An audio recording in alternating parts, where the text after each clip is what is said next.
Hello friends, welcome to FighTDU। हम इस class से पहले अनुभार देखे थे, मोलर मास देखे थे। उसी टॉपिक से संबंधित आज हम पढ़ेंगे मोल।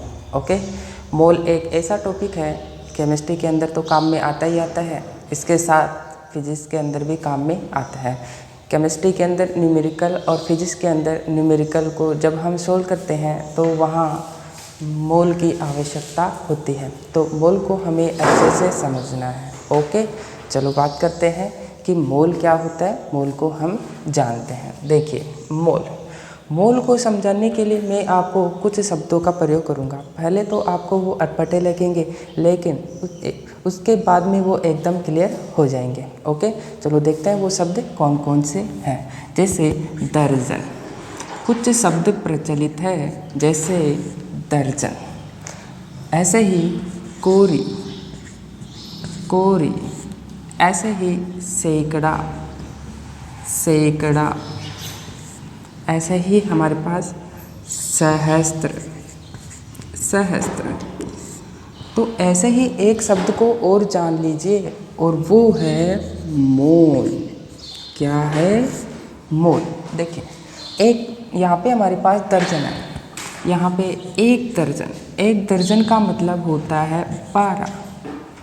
एक कोरी का मतलब होता है 20। एक सैकड़े का मतलब होता है 100। एक सहस्त्र का मतलब होता है 1000। तो एक मोल का मतलब भी जान जाइए। एक मोल का मतलब होता है 6.022 इंटू 10⁻23 होती है। देखिए, अब कई बुकों के अंदर यहाँ पे 3 भी लिखा हुआ होता है। हम यहाँ पे 2 भी लिख सकते हैं और 3 भी लिख सकते हैं, क्योंकि ये 2 है, ये पॉइंट के बाद में है, तो यहाँ पे कोई बड़ी हानि नहीं होगी। लेकिन इस 23 को चेंज मत कर देना। ओके, यहाँ पे हमारे पास एक मोल कितना प्राप्त हुआ? एक मोल होता है 6.022 इंटू 10⁻23, और इसी संख्या को ही हम एवोगाड्रो संख्या कहते हैं। क्या कहते हैं? एवोगाड्रोज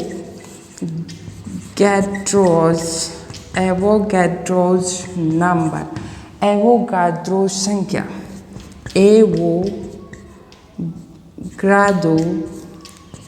संख्या क्या कहते हैं? एवोगाड्रो संख्या कहते हैं। और इस एवोगाड्रो संख्या को हम Na के द्वारा डिनोट करते हैं। तो फाइनली हम क्या कह सकते हैं कि एक मोल क्या होता है? एक मोल में 6.022 इंटू 10⁻23 संख्या होती है, और वो किसके बराबर है? एवोगाड्रो संख्या के बराबर होती है। ये बात क्लियर हो गया होगा। अब ये हमारे पास जो संख्या होती है ये बहुत बड़ी होती है। कैसे? कि हमारे पास यहाँ पे 6.022 इंटू 10⁻23, और यहाँ पे क्या है? 10⁻23 है, जो कि क्या है? एक बहुत बड़ी संख्या है। अगर हम इसको बोलने लग जाए तो हम बोल भी नहीं सकते, इतनी बड़ी संख्या होती है। ओके, अगर मान लो कि 6 लाख व्यक्ति अगर इसको काउंट भी करने लगे नॉन स्टॉप, तो 11 साल बीत जाए तो भी काउंट नहीं कर सकते। ये इतनी बड़ी संख्या होती है। अब बात आती है कि इस संख्या का उपयोग हम कैसे करते हैं। देखिए, हमारे पास एक दर्जन है। एक दर्जन में संख्या कितनी होती है? 12 होती है। ओके, अगर हमें मार्केट जाना है और हमें क्या लेना है? हमें पेन लेना है, तो हम क्या करेंगे कि पेन लेके आएंगे। तो 1-2 पेन से तो काम चलेगा नहीं, क्योंकि साल भर के अंदर फिनिश हो जाएगा, 1-2 दिन के अंदर फिनिश हो जाएगा वो तो हम क्या करेंगे कि ज़्यादा संख्या में लेके आएंगे। तो क्या करेंगे? हम उसको बोलेंगे कि भैया 1 दर्जन पेन देना। तो वो 1 पेन उठा के नहीं देगा, वो 12 पेन उठा के देगा। क्योंकि हमने क्या बोला है? 1 दर्जन, तो वो कितना पेन उठा के देगा? 12 पेन उठा के देगा। अगर हमने इसे बोला कि 2 दर्जन पेन देना, तो 2 दर्जन कितना पेन उठा के देगा? वो 2 पेन उठा के नहीं देगा, वो कितना उठा के देगा? 24 पेन उठा के देगा। ओके, इसी प्रकार अगर हम ऐसे बोले कि 3 दर्जन पेन देना, तो वो कितने पेन उठा के देगा? 36 पेन उठा के देगा। तो हमने क्या किया कि एक दर्जन के लिए बोला गया तो 12 को 1 से मल्टीप्लाई किए तो 12 पेन उठा के देगा। यदि 2 दर्जन के लिए बोला गया तो 12 को 2 से मल्टीप्लाई कर देंगे तो कितना आ गया? 24 आएगा। और यदि हम 3 दर्जन पेन बोले तो 12 को कितने से मल्टीप्लाई कर देंगे हम? 3 से मल्टीप्लाई कर देंगे तो कितना आ जाएगा, 36 आ जाएगा। तो हमारे पास 12 से 1 दर्जन का 12 से इस प्रकार से संबंधित होता है। अब हम बात कर लेते हैं कि जैसे मान लो कि मार्केट जाना है और मार्केट गए तो और हमें अंडे लेने हैं और बोले कि हमें 1 दर्जन अंडे देना, तो वो कितना अंडा उठा के देगा, 1 अंडा उठा के नहीं देगा, वो कितना अंडा उठा के देगा, 24 अंडे उठा के देगा। ओके, हमने बोला कि 2 दर्जन अंडे देना भैया, तो वो 24 अंडे पैक करके देगा। ओके, अब हम तो अब बात आती है कि 1 कोरी का मतलब क्या होता है, 20 संख्या, और 1 सैकड़ा का मतलब होता है 100। कितना होता है, 100। अब मान लो कि हमें क्या करना है, अचार डालना है, तो अचार डालने के लिए हमें दर्जन की बात नहीं करेंगे, हम वहाँ पे सैकड़े का उपयोग करेंगे, क्योंकि अगर 1 दर्जन की बात करते हैं तो वहाँ पे 12 नींबू, और यदि 2 दर्जन की बात करें तो 24 नींबू। लेकिन हमें अचार डालना है तो ज़्यादा संख्या में चाहिए। ओके, या फिर हमें सवामनी करनी है तो वहाँ पे हमें अधिक संख्या में क्या चाहिए, नींबू चाहिए, इसलिए वहाँ पे हम सैकड़े शब्द का उपयोग करेंगे। ओके, सहस्त्र 1000 संख्या होती है, और ऐसे ही हमारे पास क्या होता है, 1 मोल में संख्या कितनी होती है, 6.022 × 10 की पावर 23 होती है। ओके, अब हम मान लो कि हमें क्या, मान लो कि ऐसे ही 1 मोल में कितना होता है, 6.022 × 10 की पावर 23 होती है। अब बात आती है कि इतनी बड़ी संख्या का उपयोग हम क्यों करते हैं। जैसे मान लो कि हमें क्या है कि मार्केट जाना है और कद्दू लेना है, ठीक है, तो कद्दू कितना बड़ा होता है, बहुत बड़ा होता है, तो हम वहाँ पे ऐसा नहीं बोलते कि 1 दर्जन कद्दू देना। जब 1 दर्जन कद्दू बोला गया तो इसका मतलब 12 कद्दू देगा, तो इतने कद्दू का क्या करेंगे हम, तो पदार्थ हमारा क्या है, बड़ा है, तो बड़े पदार्थ हो तो हम वहाँ पे छोटी संख्या की ज़रूरत होगी। हम वहाँ बोलेंगे कि हमें आधा कद्दू देना या फिर आधे से आधा कद्दू देना। ओके, तो बड़ा पदार्थ हो तो हमें वहाँ पे कम मात्रा की आवश्यकता होती है, कम संख्या की आवश्यकता होती है।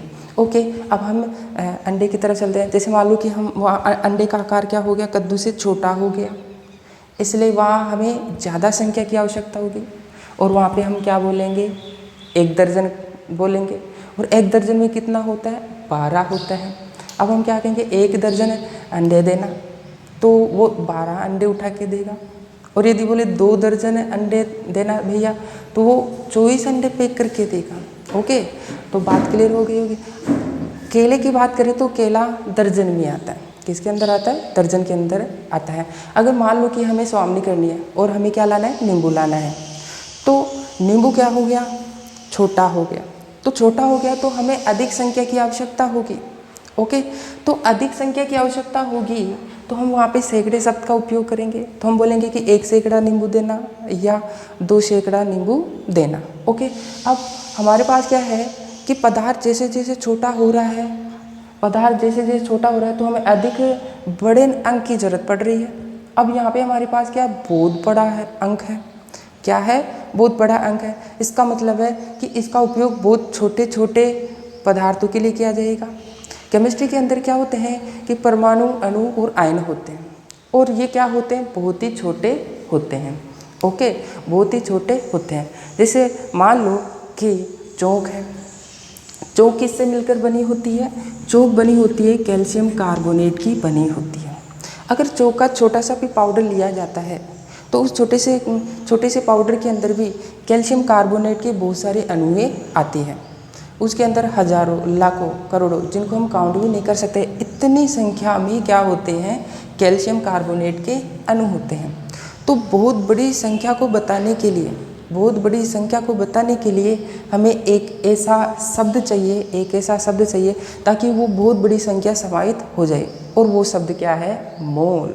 और 1 मोल में संख्या कितनी होती है, 6.022 × 10 की पावर 23 होती है, और वो किसके बराबर होती है, अवोगाद्रो संख्या के बराबर होती है।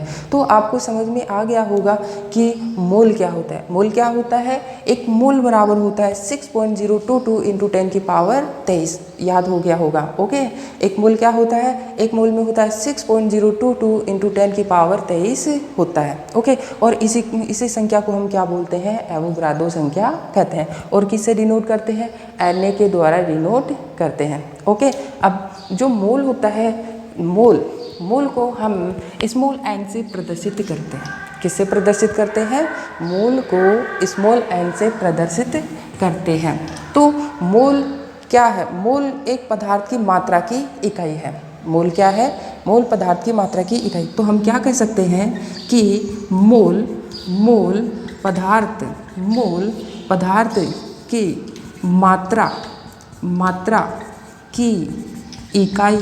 मात्रा की इकाई होती है। क्या है? मोल क्या है? मोल पदार्थ की मात्रा की इकाई होती है। ओके, मोल को किससे प्रदर्शित करते हैं? मोल को स्मॉल एन से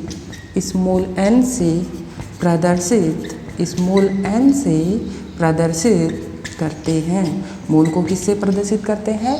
स्मॉल एन से प्रदर्शित करते हैं। अब जो मोल होता है कुछ चीज़ों से संबंधित होता है। चलो देखते हैं वो चीज़ें कौन कौन सी हैं।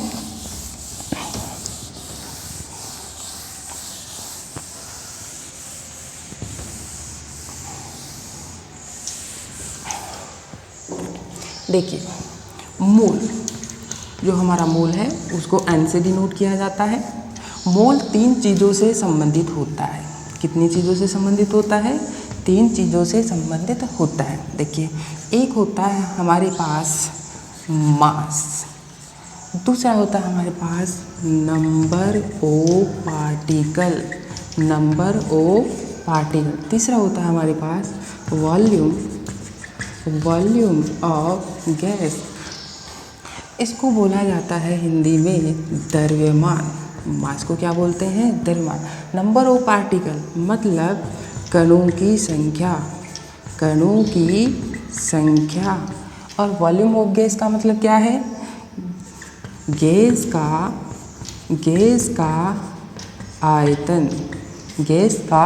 आयतन। अब देखिए, जो हमारे पास मास है इसको प्रदर्शित किया जाता है W से प्रदर्शित किया जाता है। कणों की संख्या को N नोट से प्रदर्शित किया जाता है और गैस के आयतन को V से प्रदर्शित किया जाता है। अब हम बात कर लेते हैं कि जो मोल है वो मास से किस प्रकार से रिलेटेड होता है। देखिए, मोल, यदि मास के अंदर मॉलिक्यूलर मास अनुभार का भाग दे दिया जाता है तो हमें मोल प्राप्त होता है।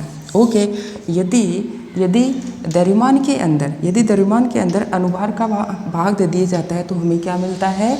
मोल प्राप्त होता है। इसी प्रकार यहाँ पे जो हमारे पास कणों की संख्या है एन नोट, मोल से किस प्रकार से संबंधित होता है? यदि नंबर ऑफ पार्टिकल में यदि अवोगाद्रो संख्या का भाग दे दिया जाता है तो हमें मोल प्राप्त होता है। क्या प्राप्त होता है? मोल। यदि कणों की संख्या में अवोगाद्रो संख्या का भाग दे देंगे तो क्या प्राप्त होगा? मोल प्राप्त होगा। अब ठीक इसी प्रकार यहाँ पे गैस के आयतन की बात कर लेते हैं। यदि किसी गैस के आयतन के अंदर 22.4 लीटर का भाग दे दिया जाता है तो हमें क्या मिलेगा? मोल प्राप्त होगा। ध्यान रखना कि यहाँ पे आयतन लीटर में होना चाहिए और वो 8 NTP पर होना चाहिए। कब होना चाहिए? NTP पर होना चाहिए। देखिए, यहाँ पे हमारे पास जो N है, N तो किसको इंडिकेट करेगा? N इंडिकेट करता है मोल को इंडिकेट करता है। W किसको इंडिकेट करता है? W द्रव्यमान को इंडिकेट करता है। M क्या है? इस M को हम इस क्लास से पहले वाली क्लास के अंदर पढ़े थे। M क्या है? M होता है हमारे पास अनुभार। क्या होता है? अनुभार। अब ध्यान रखना कि जो हमारे पास अनुभार है, यदि परमाणु हो तो वो परमाणु भार के लिए होगा और यदि अणु हो तो अणुभार के लिए होगा। ओके, तो हम क्या कह सकते हैं कि 4 एटम के लिए क्या होगा? ये एटॉमिक मास होगा। ओके, एटॉमिक मास होगा। और यदि अणु हो तो क्या कहेंगे? 4 मॉलिक्यूल के लिए क्या बोलेंगे? Molecular mass. ओके, ये एटम है, एटम के लिए मतलब परमाणु के लिए है, ये परमाणु के लिए। और एटॉमिक मास को हम क्या बोलते हैं? परमाणु भार बोलते हैं। परमाणु भार क्या बोलते हैं? परमाणु भार बोलते हैं। 4 मॉलिक्यूल, ये मॉलिक्यूल के लिए है, अणु के लिए है, किसके लिए है, अणु के लिए है। और मॉलिक्यूलर मास मतलब आणविक द्रव्यमान, आणविक द्रव्यमान या इसको मोलर द्रव्यमान भी कहते हैं। क्या बोलते हैं, मोलर द्रव्यमान कहते हैं। देखिए हम एक ही शब्दों को अन्य नामों से भी जानते हैं, तो हड़बड़ाना नहीं है, क्योंकि जितनी ज़्यादा आपको पता होगा केमिस्ट्री के क्वेश्चन सोल्व करने में उतना ही आसान रहेगा। तो हड़बड़ाना नहीं है, इन चीज़ों को जानो, तभी आपकी केमिस्ट्री स्ट्रॉन्ग होगी। ओके, तो ध्यान रखना, जो हमारे पास जो अनुभार है, यदि परमाणु होगा तो परमाणु भार के बराबर होगा। ओके, और यदि अणु होगा तो हमारा अनुभार है वो किसके बराबर होगा, आणविक द्रव्यमान के बराबर होगा।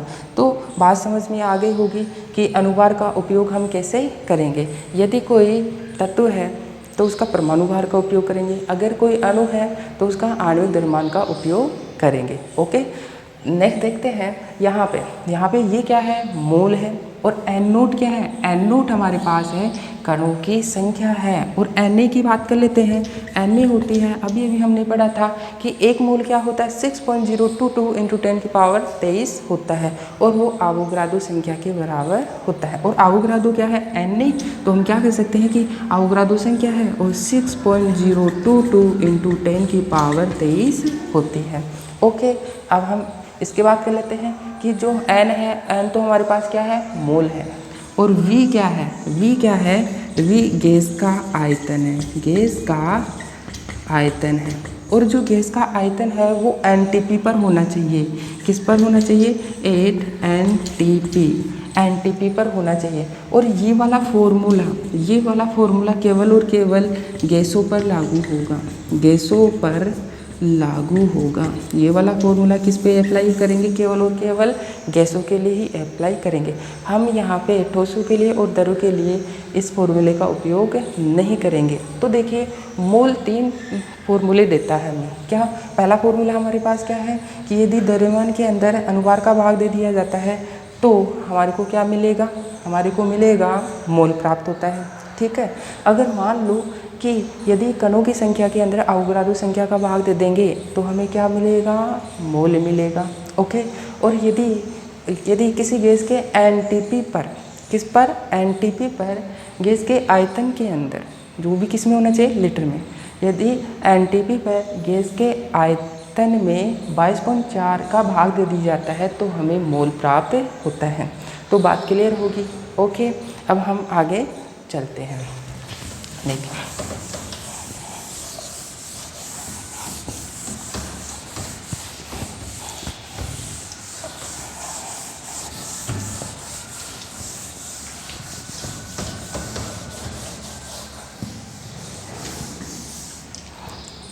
देखिए यहाँ पे हमारे पास अभी एनटीपी आया था। हमारे पास 2 शब्द होते हैं, एक तो एनटीपी होता है और दूसरा क्या होता है, एसटीपी होता है। चलो देख लेते हैं ये होते क्या है। एनटीपी, एक तो होता है एनटीपी होता है और दूसरा क्या होता है, एसटीपी होता है। ओके, एनटीपी का मतलब होता है normal temperature and pressure, normal temperature and pressure. STP का मतलब होता है standard temperature and pressure, standard temperature and pressure. इसको हिंदी में बोलते हैं सामान्य ताप व दाब, सामान्य ताप व दाब। इसको हिंदी में बोलते हैं मानक ताप व दाब। देखिए जो एनटीपी और एसटीपी होता है ये 2 चीज़ों को बताएंगे, एक तो ताप को बताता है और दूसरा किसको बताता है, दाब को। ऐसे ही एसटीपी किसको बताता है, एक तो ताप को बताएगा और दूसरा दाब को बताएगा। तो हम सबसे पहले ताप की बात कर लेते हैं। ताप, जो ताप होता है वो या तो डिग्री सेल्सियस के अंदर होता है या फिर केल्विन के अंदर होता है। यदि डिग्री सेल्सियस में हो टेम्परेचर तो हम स्मॉल टी का उपयोग करेंगे। ओके, और यदि केल्विन में हो तो हम कैपिटल टी का उपयोग करेंगे। तो ध्यान रखना इस चीज़ का। और और ताप से एक फॉर्मूला रिलेटेड है। क्या? यदि स्मॉल टी के अंदर 273 जोड़ दिया जाता है तो हमें कैपिटल टी प्राप्त होता है। बात क्लियर हो गया होगा। यहाँ हम टेम्परेचर की बात कर लेते हैं एनटीपी में। एनटीपी में हमारे पास यहाँ पे जो टेम्परेचर होता है डिग्री सेल्सियस में, वो होता है 0 डिग्री सेल्सियस। ओके, हम एसटीपी की बात कर लेते हैं। यहाँ डिग्री सेल्सियस में होता है 25 डिग्री सेल्सियस। ओके, अगर यहाँ पे हम केल्विन की बात करें, देखिए केल्विन में कैसे निकालें, हमें एनटीपी पता है 0 डिग्री सेल्सियस होता है, तो हम क्या करेंगे 0 डिग्री सेल्सियस प्लस 273, फाइनली कितना आ जाएगा 273 ही आ जाएगा। तो यहाँ पे केल्विन में टेम्परेचर कितना होता है 273 केल्विन होता है। अब हम यहाँ की बात कर लेते हैं। यहाँ डिग्री सेल्सियस में 25 डिग्री सेल्सियस, हम क्या करेंगे कि 25 डिग्री सेल्सियस प्लस 273, फाइनली यहाँ पे केल्विन टेम्परेचर कितना आएगा 298 केल्विन आएगा। ओके, अब हम बात कर लेते हैं दाब की बात कर लेते हैं। दाब यहाँ पे जो हमारे पास दाब होता है वो 1 एटमॉस्फेयर होता है। ओके, यहाँ की भी बात करें तो यहाँ पे भी दाब होता है 1 एटमॉस्फेयर होता है। तो दोनों का दाब बराबर होता है, चाहे एनटीपी लो चाहे एसटीपी लो, दोनों में दाब क्या होता है बराबर होता है, केवल ताप में डिफरेंट होता है। ओके, हम इसको ऐसे भी लिख सकते हैं कि 76 सेंटीमीटर Hg। तो हम इसको यहाँ पे भी कैसे लिख सकते हैं 76 सेंटीमीटर Hg लिख सकते हैं। ओके, अब देखिए हम सेंटीमीटर को mm में चेंज करेंगे, तो हम इसको कैसे लिख सकते हैं 760 Hg लिख सकते हैं। तो उसको हम कैसे लिख सकते हैं, इसको हम लिख सकते हैं 760 Hg। तो इस प्रकार से हमने जाना कि एनटीपी क्या है और एसटीपी क्या है। इन चीज़ों का उपयोग हम जब आंकिक प्रश्न करेंगे तो वहाँ पे करेंगे। ओके, तो बात समझ में आ गई कि एनटीपी और एसटीपी क्या है। एनटीपी में अगर टेम्परेचर की बात करें डिग्री सेल्सियस में तो कितना होता है 0 डिग्री सेल्सियस, और एसटीपी में 25 डिग्री सेल्सियस। केल्विन में एनटीपी में केल्विन में ताप कितना होता है 273 केल्विन, और एसटीपी में 298 केल्विन। दाब दोनों में बराबर होता है। ओके, अब हम आगे चलते हैं। देखो हमारे पास मोल की 3 फॉर्मूले आए थे। हाँ देखिए, हमारे पास मोल से संबंधित 3 फॉर्मूले आए थे। ठीक है, मोल पहला फॉर्मूला क्या था द्रव्यमान बटे वे अनुपात। दूसरा फॉर्मूला क्या था मोल बराबर number of particle upon Avogadro संख्या। तीसरा फॉर्मूला क्या था एनटीपी पर गैस का आयतन अपॉन 22.4। ओके, तो यहाँ पे हमारे पास 3 फॉर्मूले हैं, तो तीनों फॉर्मूलों को मैं आपको बार बार प्रैक्टिस कराऊंगा ताकि आपको याद हो जाए। देखिए, तो हमारे पास जो मोल है, मोल को किसे डिनोट करते हैं एन के द्वारा डिनोट करते हैं।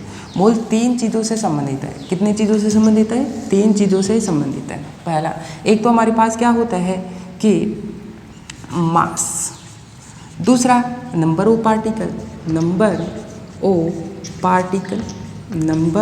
पार्टिकल, तीसरा होता है वॉल्यूम। मास को हम किससे डिनोट किए थे W के द्वारा डिनोट किए थे। नंबर ऑफ पार्टिकल को किससे डिनोट किए थे N नोट से डिनोट किए थे, और वॉल्यूम को किससे डिनोट किए थे V के द्वारा डिनोट किए थे। ओके, तो यहाँ पे हमारे पास एक फॉर्मूला था मास से संबंधित। क्या फॉर्मूला होता है कि मोल बराबर W/m। ओके, यहाँ पे हमारे पास N2 क्या होता है, N होता है मोल, क्या होता है मोल, और W क्या होता है मास होता है, द्रव्यमान होता है। अब बात आती है कि जो हमारे पास M है, क्या है M, ये क्या होता है, ये होता है अनुभार होता है, अनुभार।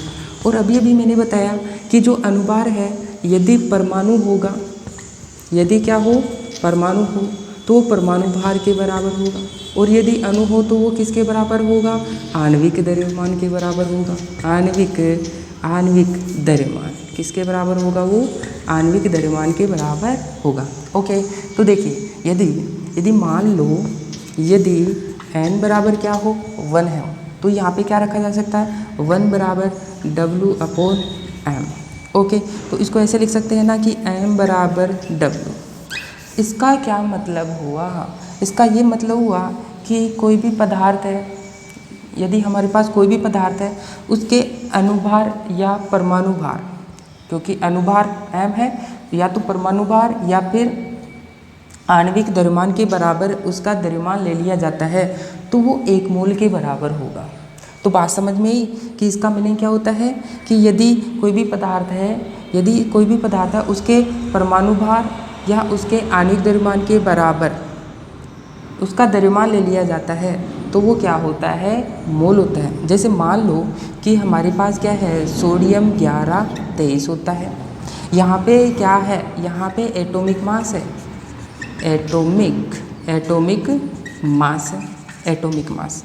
यदि सोडियम का एटॉमिक मास के बराबर सोडियम को उठा लूँ तो वो क्या होगा, 1 मोल होगा।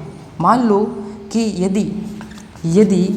यदि सोडियम का 23 ग्राम मात्रा ले तो वह 1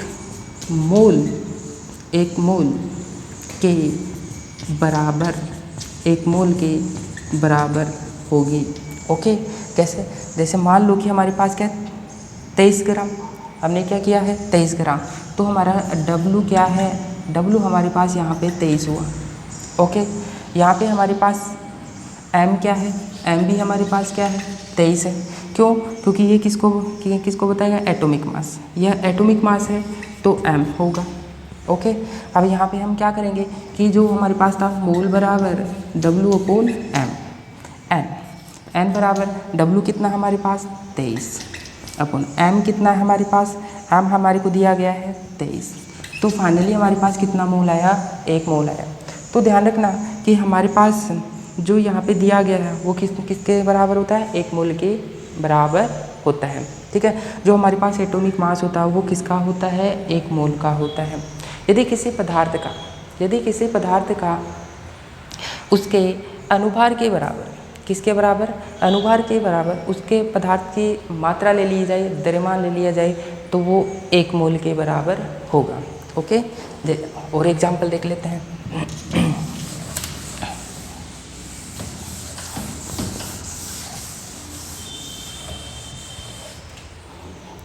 जैसे मान लो कि कैल्शियम का, जैसे मान लो कि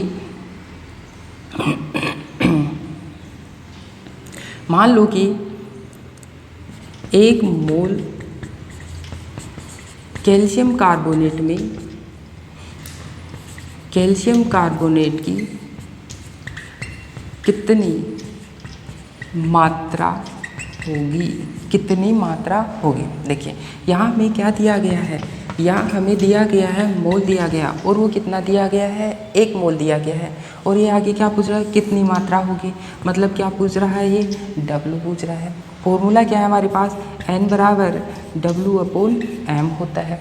ओके, मोल हमें पता है कितना है और W कितना है, W हमें क्या करना है, कैलकुलेट। M हम कैलकुलेट कर सकते हैं, इससे पहले वाली वीडियो के अंदर हम निकालना सीखे थे, तो M कैलकुलेट कर सकते हैं। M क्या होगा, M किसका निकालना है, CaCO3। देखिए हमें इसका निकालना है। यहाँ कैल्शियम की संख्या 1 है और एक कैल्शियम का एटॉमिक मास कितना होता है, यहाँ पे हमारे पास 40 होता है, प्लस कार्बन की संख्या 1 है और कार्बन का एटॉमिक मास कितना होता है, 12 होता है, प्लस ऑक्सीजन की संख्या कितनी है, 3 इंटू, और एक ऑक्सीजन के एटॉमिक मास की बात करें तो 16 होता है।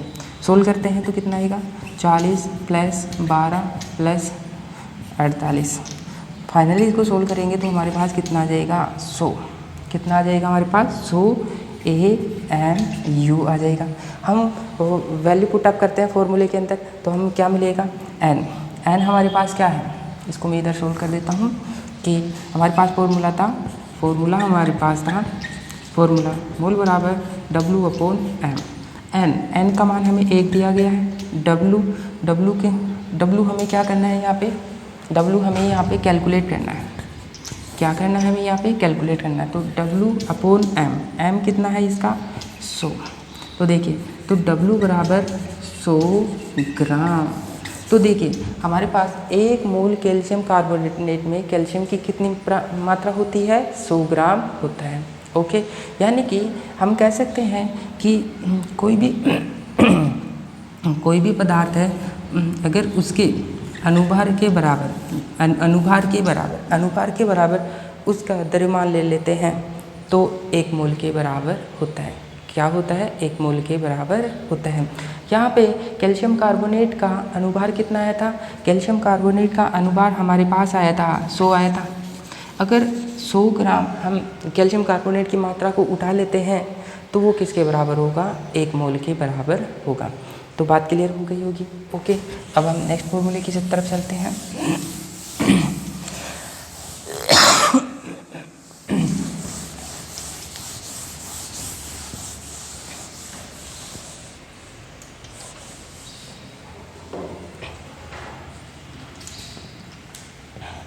देखिए हमारे पास यहाँ पे एक फॉर्मूला आया था। हमारे पास क्या फॉर्मूला आया था कि मोल बराबर number of particle upon Avogadro संख्या।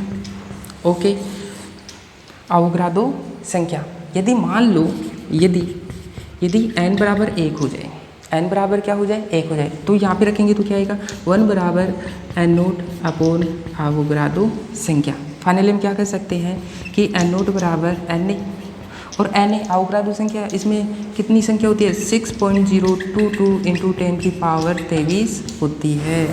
तो देखिए हमारे पास क्या है कि यदि कोई भी पदार्थ है उसका 1 मोल हो तो उसमें कणों की संख्या कितनी होगी, 6.022 इंटू 10 की पावर 23 होती है। कोई भी पदार्थ हो, जैसे मान लो कि हमारे पास क्या है कि सोडियम के 1 मोल में सोडियम के परमाणुओं की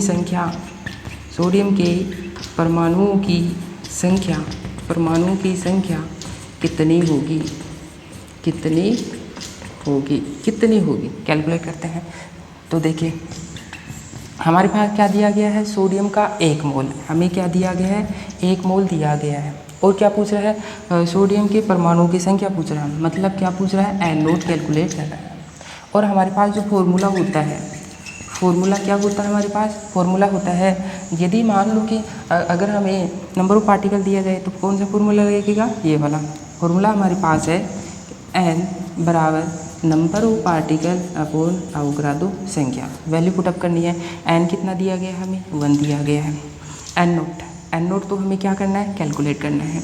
तो हम क्या लिखेंगे, n0 अपॉन, क्या हम Na जानते हैं, यस, कितना होता है, 6.022 इंटू 10 की पावर 23। तो हम क्या कह सकते हैं कि n0 बराबर 6.022 इंटू 10 की पावर 23। और ये क्या, आप देखो सोडियम के 1 मोल में सोडियम के परमाणुओं की संख्या, किसकी संख्या पूछ रहा है, सोडियम के परमाणु की संख्या। तो हमारे पास सोडियम के परमाणु की संख्या आ चुकी है और वो कितना है, 6.022 इंटू 10 की पावर 23 होती है। ओके, तो हम यहाँ लिख सकते हैं सोडियम परमाणु, इतने सोडियम परमाणु होते हैं 1 मोल के अंदर। क्लियर है। मैं ऐसे कहूँ कि मेरे पास ऑक्सीजन है, ऑक्सीजन के 1 मोल में ऑक्सीजन के परमाणु की संख्या कितनी होगी, तो क्या बोलेंगे, कितनी संख्या होगी, 6.022 इंटू 10 की पावर 23 ऑक्सीजन परमाणु होंगे। ऐसे मैं ऐसे बोलूँ कि 1 मोल कार्बन में कार्बन के कितने परमाणु होंगे, तो कितनी होगी, 6.022 इंटू 10 की पावर 23 ऑक्सीजन कार्बन परमाणु होंगे। तो बात क्लियर हो गई कि 1 मोल के अंदर परमाणु की संख्या और अणुओं की संख्या कितनी होती है। ओके, अब हम बात कर लेते हैं, ये तो हमारे पास क्या था, परमाणु था। हम अणु का भी निकाल सकते हैं, कैसे, जैसे अणु का भी निकाल सकते हैं।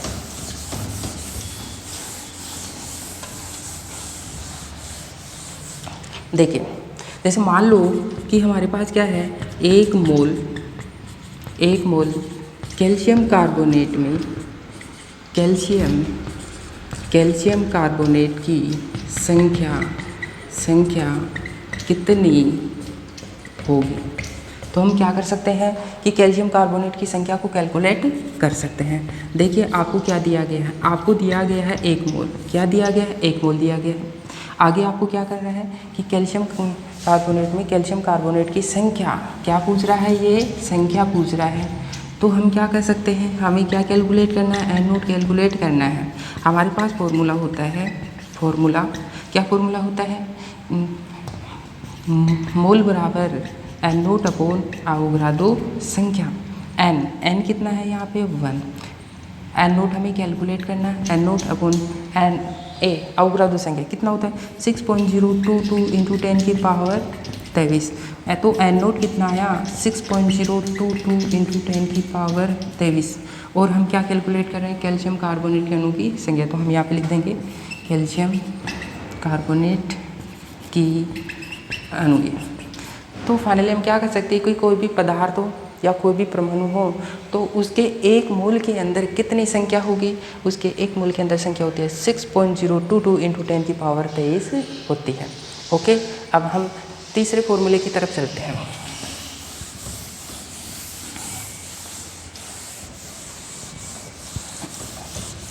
देखिए तीसरा फॉर्मूला हमारे पास क्या था कि मोल बराबर, यदि आयतन के अंदर 22.4 का भाग दे दिया जाता है तो हमें क्या प्राप्त होता है? मोल। तो ध्यान रखना, और ये 8 NTP पर होना चाहिए। कब होना चाहिए? NTP पर होना चाहिए। ओके, यदि n बराबर 1 हो, तो यहाँ पे रखिए तो क्या होगा? 1 बराबर आयतन लीटर के अंदर अपॉन 22.4। आयतन कितना मिला है अपने को?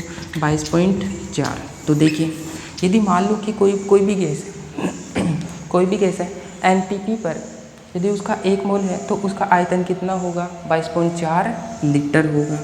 तो कोई भी गैस है उसका NTP पर 1 मोल गैस का आयतन 22.4 लीटर होता है। इसको हम ऐसे भी कह सकते हैं कि NTP पर 22.4 लीटर में गैस के मोलों की संख्या 1 होती है। क्या होती है? 1 होती है। जैसे मान लो कि हमारे पास क्या है?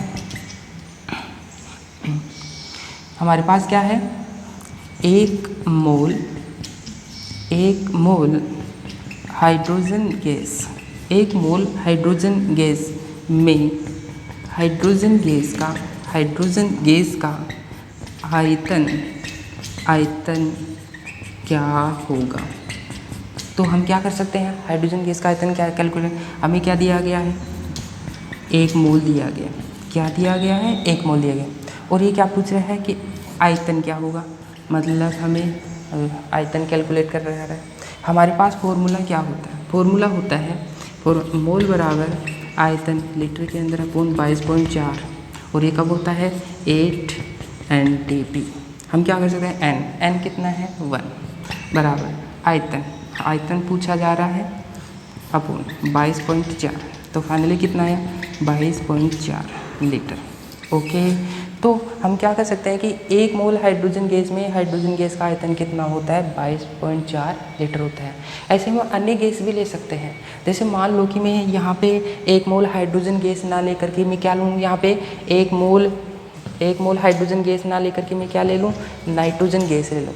तो 1 मोल नाइट्रोजन गैस में नाइट्रोजन गैस का आयतन कितना होगा? फिर भी हमें 22.4 लीटर ही मिलेगा।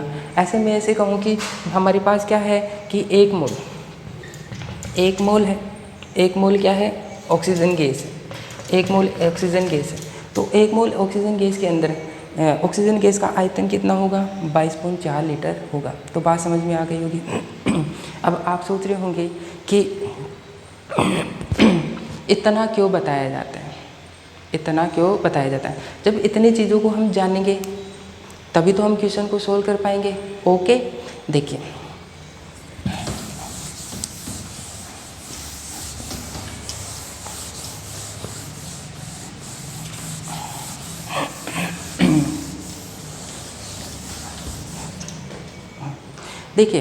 यदि कोई भी गैस है उसका समान दाब और आयतन बराबर होता है तो उनके गैस के अणु की संख्या भी बराबर होती है। कैसे?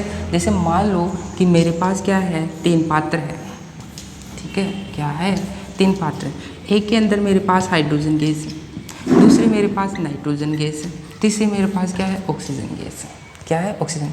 अगर मैं इसके दाब की बात करूँ तो इसका दाब है 1 एटमॉस्फेयर, इसका दाब है 1 एटमॉस्फेयर और इसका दाब है 1 एटमॉस्फेयर। अगर हम इसके टेम्परेचर की बात करें तो इसका टेम्परेचर है 25 डिग्री सेल्सियस, इसका 25 डिग्री सेल्सियस, इसका 25 डिग्री सेल्सियस। ओके, अगर हम इसके आयतन की बात करें तो क्या होगा, मान लो कि 2 लीटर है, इसका भी कितना है 2 लीटर है, इसका भी कितना है 2 लीटर है। तो इनमें हाइड्रोजन गैस है, नाइट्रोजन गैस है, ऑक्सीजन गैस है, तीनों पात्र है। इन तीनों पात्र में गैसों की संख्या क्या होगी, बराबर होगी। तो हम क्या कर सकते हैं कि जो इनकी संख्या है N0 नाइट्रोजन की संख्या और ऑक्सीजन की संख्या क्या होगी, बराबर होगी। हम इसको ऐसे भी लिख सकते हैं, number of hydrogen gas, number of hydrogen gas equal to number of N2, इसको क्या लिख सकते हैं, नंबर ऑफ O2, इस प्रकार से। तो हमारे पास क्या है कि 3 अलग अलग पात्र थे और यदि दाब, ताप और आयतन यदि उनका बराबर है तो उनमें उपस्थित गैस के अणु की संख्या क्या होती है, बराबर होती है। बात क्लियर हो गई होगी। अब आप सोच रहे होंगे कि इतनी बातें क्यों बताई जाती है। अरे जानेंगे तभी तो सीखेंगे। ओके, देखिए आप बोलोगे कि इतनी चीज़ें याद नहीं रहती, तो याद करके क्या करना है, केवल हमें 3 फॉर्मूले तो याद करने हैं। कौन कौन से हमारे पास, पहला फॉर्मूला क्या है कि मोल बराबर W/m, दूसरा फॉर्मूला क्या है, मोल बराबर number of particle upon Avogadro संख्या, तीसरा फॉर्मूला क्या है, वॉल्यूम अपॉन 22.4 लीटर। 3 फॉर्मूले तो याद करना है। ओके, आप सोच रहे होंगे कि हमें कोई भी चीज़ हमें याद नहीं रहती, कोई भी चीज़ हमें याद नहीं रहती, लेकिन जैसे ही क्वेश्चन पूछा जाता है तो हमें क्या हो जाती है, याद आ जाती है। जैसे मान लो 1 सेकंड मैं कहूँ कि आपको 1 सेकंड पहले कुछ भी याद नहीं रहा, जैसे मैं पूछूँ कि आपने रात को क्या खाया था, हाँ याद आया ना आपको क्या खाया था। तो अब सोचिए आपने, क्योंकि जब क्वेश्चन किया जाता है तो वो दिमाग में प्रोसेस करता है और उसका जवाब निकल के आता है।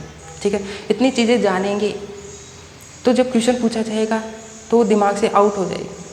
अब जैसे मान लो कि मैंने पूछा कि आपने 1 सप्ताह पहले कौन सी मूवी देखी, हाँ आप सोचे ना आपने, तो आपको पता लग गया होगा कि यादें क्या होती है, हमारे दिमाग के अंदर स्टोरेज रहती है, उन्हें हिट करके क्वेश्चन करके बाहर निकाला जाता है।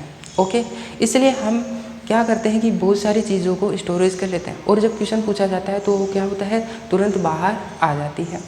तो हम क्या करेंगे कि ज़्यादा से ज़्यादा नॉलेज प्राप्त करना लेंगे ताकि जब भी कोई क्वेश्चन आए तो उससे कोई समस्या ना हो।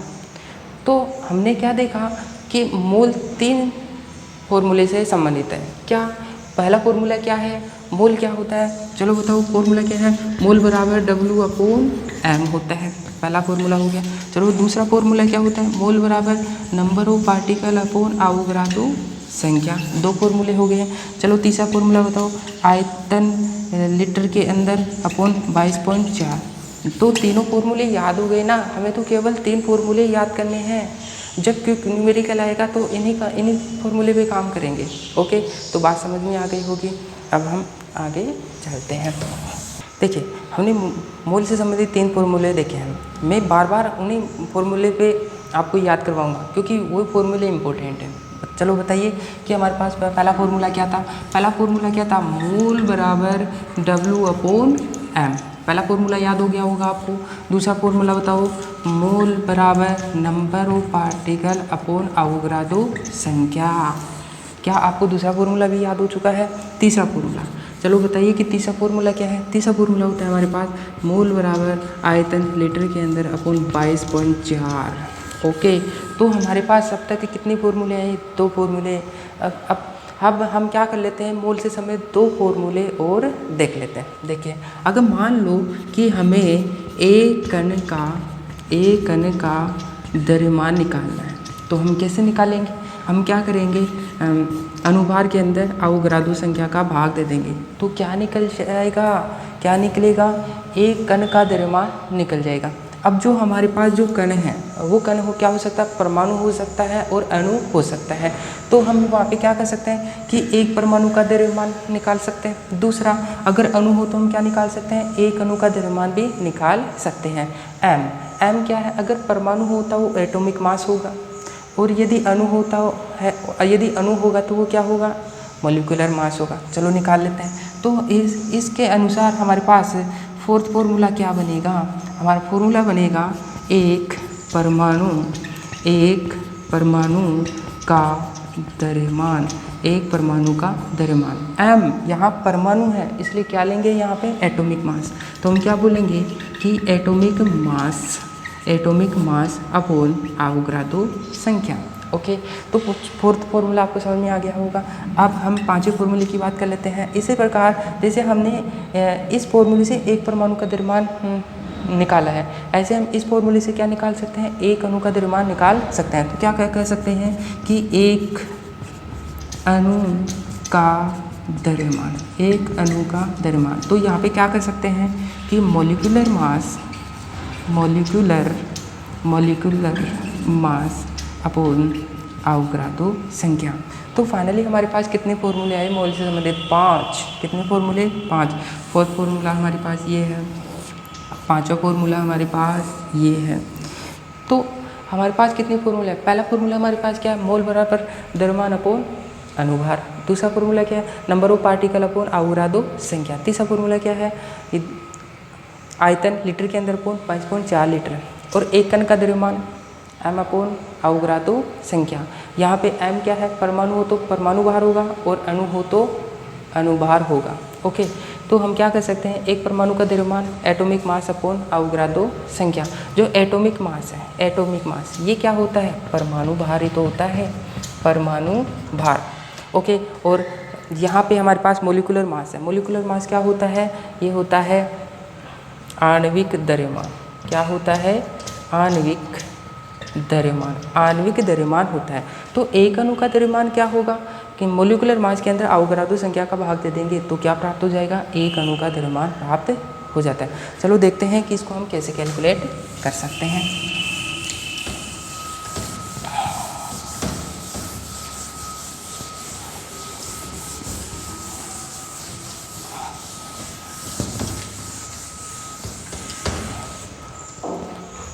देखिए हमारे पास क्वेश्चन है,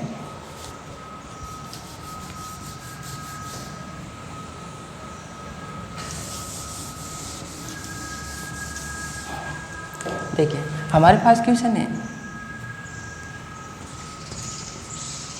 एक CO2 अणु का द्रव्यमान ज्ञात करें। हमें क्या निकालना है, एक CO2 अणु का द्रव्यमान निकालना है। ओके, देखिए हमारे पास फॉर्मूला क्या लगेगा, एक कण। अब यहाँ पे हमारे पास क्या है, अणु। तो हम क्या लिख सकते हैं, अणु। एक अणु का द्रव्यमान, कौन सा फॉर्मूला लगेगा, मॉलिक्यूलर मास अपॉन अवोगाद्रो संख्या। देखिए हम मॉलिक्यूलर मास से निकालना इससे पहले वाले वीडियो के अंदर देखे थे, कैसे निकाले थे हम, हमें किसका निकालना है, मॉलिक्यूलर मास ऑफ CO2 का निकालना है। यहाँ पे कार्बन की संख्या कितनी है, 1, और कार्बन का एटॉमिक मास कितना होता है, 12, प्लस ऑक्सीजन की संख्या कितनी है, 2 इंटू, और ऑक्सीजन का एटॉमिक मास कितना होता है, 16। इसको सोल्व करेंगे तो कितना आएगा, 12 प्लस 32, सोल्व करेंगे तो 44 AMU। तो हमारे पास कार्बन डाइऑक्साइड का अनुभार कितना है, मॉलिक्यूलर मास कितना है, 44 है। तो फॉर्मूले में हम रख सकते हैं। तो फाइनली हम क्या कहेंगे, इसलिए एक कण, और वो भी किसका है, अणु का है। किसका है, अणु का द्रव्यमान क्या, मॉलिक्यूलर मास कितना है हमारे पास, 44 अपॉन अवोगाद्रो संख्या 6.022 इंटू 10 की पावर 23। जब इसको सोल्व करेंगे तो हमारे पास 7.33 इंटू 10 की पावर -23 आते हैं। तो देखिए हमारे पास एक CO2 अणु, और ये अणु किसका है, CO2 है। एक CO2 अणु का जो द्रव्यमान है 7.33 × 10⁻⁻23 होता है। ओके, हम ये देखते हैं कि जो हमारे पास MCO2 है 44 AMU। पहले मैं जब आपकी तरह था तो इसे सोचता था कि ये एक CO2 अणु का द्रव्यमान है, एक CO2 अणु का द्रव्यमान, लेकिन ये हमारे पास एक CO2 अणु का द्रव्यमान नहीं है, ये 1 मोल CO2 अणु का द्रव्यमान है। एक CO2 अणु का द्रव्यमान तो केवल कितना है 7.33 × 10⁻⁻23 होता है। तो हम क्या कर सकते हैं, अतः एक CO2 अणु का द्रव्यमान 7.33 × 10⁻⁻23 होता है, ना कि 44 ग्राम। तो बात क्लियर हो गई होगा।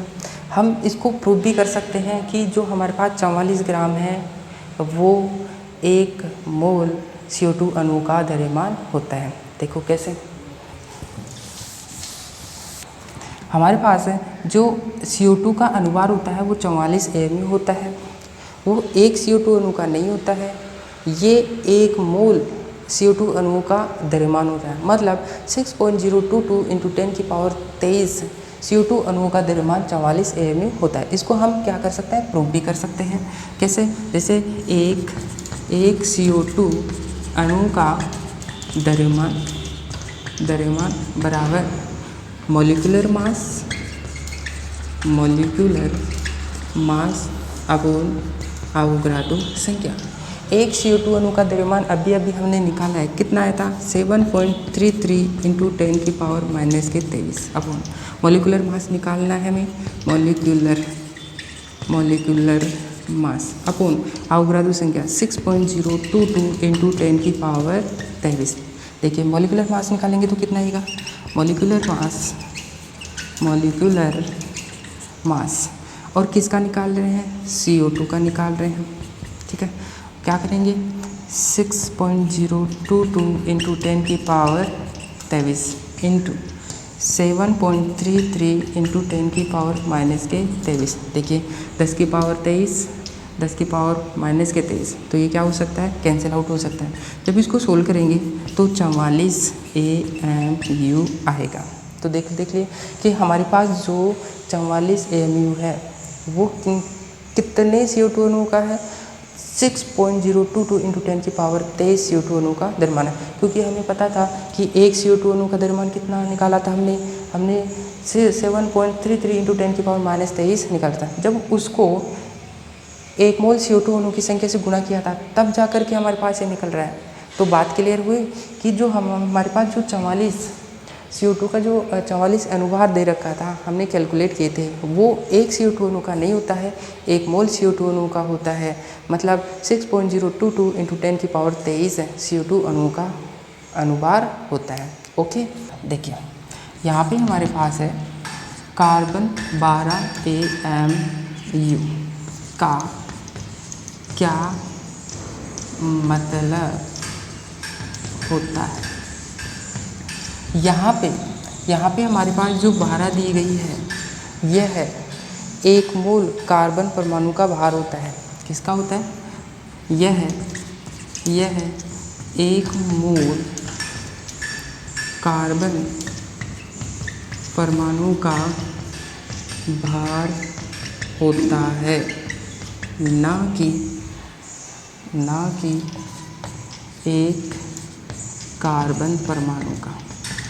कि एक कार्बन परमाणु का, ओके।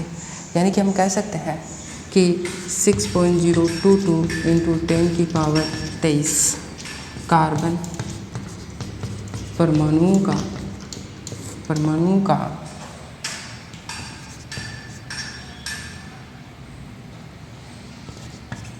परमाणु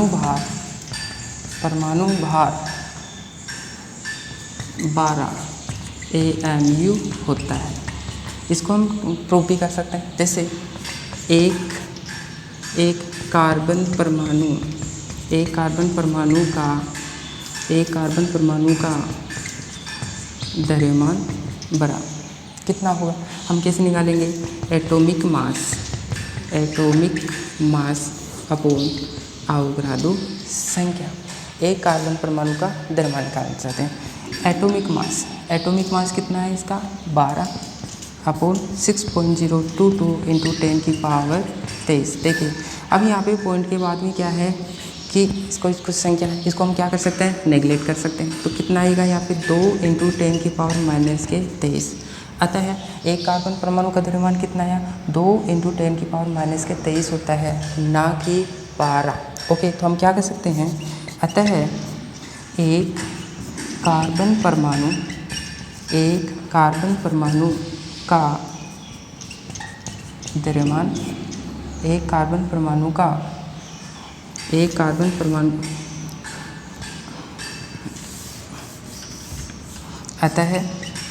अतः हम कह सकते हैं कि, क्या कह सकते हैं कि एक कार्बन परमाणु का परमाणु भार 2 इंटू 10 की पावर -23 होता है, ना कि 12 AMU। ओके, बात क्लियर हो गई होगी। हम इसको क्या कर सकते हैं, और भी प्रूव कर सकते हैं। जैसे एक कार्बन परमाणु का यहाँ पे कितना है, एक कार्बन परमाणु का कितना है यहाँ पे, कितना आया, 2 इंटू 10 की पावर -23। तो इसको मैं यहाँ पे सोल्व कर देता हूँ। देखिए एक कार्बन परमाणु का द्रव्यमान कितना है, 2 इंटू 10 की पावर -23 बराबर एटॉमिक मास निकालना में, एटॉमिक मास अपॉन अवोगाड्रो संख्या कितना आएगा, एटॉमिक मास बराबर 2 इंटू 10 की पावर -23 इंटू ये कितना होता है 6.022 इंटू 10 की पावर 23। देखिए 10 की पावर 23 से 10 की पावर -23 कट गया। जब इसको मल्टीप्लाई करेंगे तो कितना आएगा 12 AMU। तो एक मोल, देखिए तो ये एक मोल कार्बन परमाणु का द्रव्यमान परमाणु भार है। कैसे, क्योंकि हमने क्या किया है, एक मोल में जो संख्या होती है 6.022 इंटू 10 की पावर 23, उससे जब मल्टीप्लाई किए हैं तब जा कर के हमारे पास ये क्या आया है, एटॉमिक मास आया है, किसका, कार्बन का। तो फाइनली मोल की डेफिनेशन की बात आती है कि क्या,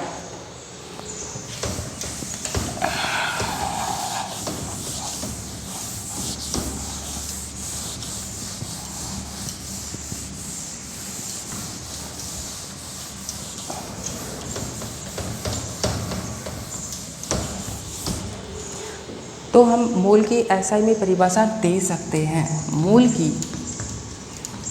की एसआई में परिभाषा, देखिए अभी हमारे पास क्या था, कार्बन का 12 था, ठीक है। तो हम क्या कह सकते हैं कि कार्बन 12 के 12 ग्राम में उपस्थित कार्बन परमाणुओं की संख्या क्या कहलाती है, मोल कहलाती है। कार्बन परमाणु की संख्या मोल कहलाती है। इसमें 6.022 इंटू 10 की पावर 23 संख्या होती है। क्या होती है, संख्या होती है। मोल को स्मॉल n से प्रदर्शित करते हैं। मोल को किससे प्रदर्शित करते हैं, स्मॉल n से प्रदर्शित करते हैं। मोल को किससे प्रदर्शित करते हैं, स्मॉल n से प्रदर्शित करते हैं। तो जब मोल की परिभाषा पूछे तो आप ये लिख सकते हैं, क्या, कार्बन 12 के 12 ग्राम में उपस्थित कार्बन परमाणु की संख्या मोल कहलाती है। ये तो कार्बन के रेस्पेक्ट में था, और हम यहाँ पे 12 को लेके लिए, अगर मान लो कि हमारे पास ऑक्सीजन परमाणु है और उसका एटॉमिक मास कितना होता है 16। तो हम ऑक्सीजन के रेस्पेक्ट में मोल की परिभाषा कैसे दें? जैसे हमने किसके लिए दी है? ऑक्सीजन के लिए। तो हम क्या बोलेंगे कि ऑक्सीजन 16 के 16 ग्राम, ऑक्सीजन 16 के 16 ग्राम में उपस्थित ऑक्सीजन परमाणु की संख्या मोल कहलाती है। और इसमें कितनी संख्या होगी? 6.022 × 10 की पावर 23। ओके, अगर मैं ऐसे कहूँ कि हाइड्रोजन के रेस्पेक्ट में मोल की परिभाषा दूँ, तो हाइड्रोजन के रेस्पेक्ट में मोल की परिभाषा क्या होगी कि हाइड्रोजन 1 के 1 ग्राम में उपस्थित हाइड्रोजन परमाणु की संख्या मोल कहलाती है। तो बुक्स के अंदर मोल की अलग अलग परिभाषा दी हुई है, कार्बन के रेस्पेक्ट में, ऑक्सीजन के रेस्पेक्ट में और हाइड्रोजन के रेस्पेक्ट में। तो हम तीनों की डेफिनेशन दे सकते हैं। मेनली मुख्यतः हम कार्बन के रेस्पेक्ट में देते हैं। और कार्बन के रेस्पेक्ट में क्या है? कार्बन 12 के 12 ग्राम में उपस्थित कार्बन परमाणु की संख्या ही क्या कहलाती है? मोल कहलाती है। ओके, तो इस वीडियो के अंदर हमने देखा कि मोल क्या है और मोल से संबंधित कौन कौन से फॉर्मूले हैं। हमारे पास मोल से संबंधित 5 फॉर्मूले हैं, उन फॉर्मूले को देखे हैं। और मोल क्या है? एक बड़ी संख्या है। एक मोल बराबर होता है 6.022 × 10 की पावर 23 होता है। ओके, हम मोल से संबंधित कुछ क्वेश्चन हम नेक्स्ट क्लास के अंदर देखेंगे। इससे पहले आप मोल से संबंधित ये 5 फॉर्मूले हैं, इन 5 फॉर्मूलों को अच्छे से याद कर लेंगे। ओके, कौन कौन से फॉर्मूले हैं? पहला फॉर्मूला है हमारे पास द्रव्यमान अपॉन अनुभार। दूसरा फॉर्मूला हमारे पास क्या है कि number of particle upon Avogadro संख्या। तीसरा फॉर्मूला हमारे पास क्या था कि आयतन, किसी गैस का आयतन लीटर के अंदर 22.4 ये। और चौथा फॉर्मूला हमारे पास क्या है कि एक परमाणु का द्रव्यमान। एक परमाणु का द्रव्यमान क्या था? एटॉमिक मास के अंदर, एटॉमिक मास के अंदर यदि अवोगाद्रो संख्या का भाग दे देंगे तो क्या मिलेगा? एक परमाणु का द्रव्यमान मिलेगा। और यदि एक अणु के द्रव्यमान की बात करें तो एक अणु का द्रव्यमान कितना होता है? यहाँ पे हम मोलिकुलर मास अपॉन अवोगाद्रो संख्या। तो हम इस लेसन के अंदर मोल से संबंधित 5 फॉर्मूले देखे हैं। ये 5 फॉर्मूले ही इम्पोर्टेंट हैं। हम इन्हीं 5 फॉर्मूले की हेल्प लेते हुए नेक्स्ट क्लास के अंदर इनके न्यूमेरिकल सोल्व करेंगे। आज की क्लास के लिए इतना ही काफ़ी है। ओके, थैंक यू, धन्यवाद।